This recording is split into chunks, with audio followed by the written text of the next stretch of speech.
Up sa inyo mga kabron, at gagawa tayo ng organic na pwedeng nating ipainom sa ating mga kalapati. So ito guys, kuha tayo. Ito guys, sisimulan na natin. Kuha tayo ng lagyanan. Ito, tubig. So wait lang, kukunan natin ng tubig. So ito na guys, nakakuha na tayo ng tubig guys. Susunod na natin yung bawang nating ilalagay. Bawang. Garlic organic kung tawagin. Guys, bawang. Para guys sa sa ating tuwing training ganun, pwede natin silang gamitin guys.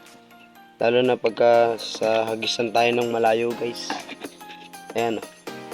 So dadali natin to guys doon sa mga kalapat sa mga ating alaga.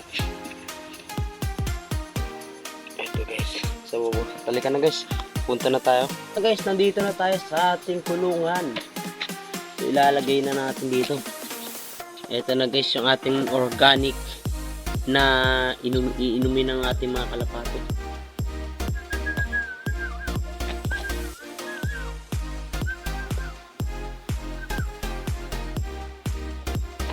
Guys, so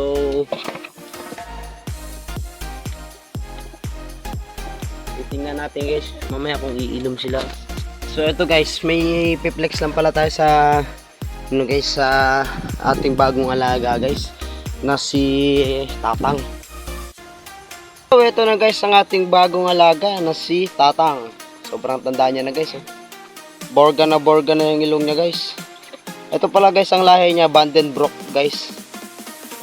Vandenbroek. Ayan guys. So no ring siya guys, clip ring lang siyang meron siya, clip ring. Ayan guys. Clip ring lang. So sobrang tanda niya na guys. Nagsusugat na yung kanyang mga paa guys. Oh. Ayan, sobrang tanda niya guys. So shout out din sa nagbigay sa akin ito, do sa sa tropa natin na si Dindo Embalsado. Ayan. Ito guys, bago nating alaga na si Tatang. Ang ating pangalan, Tatang. Si Tatang, sobrang tanda niya na guys. So hanggang dito na lang guys ang ating video. Salamat.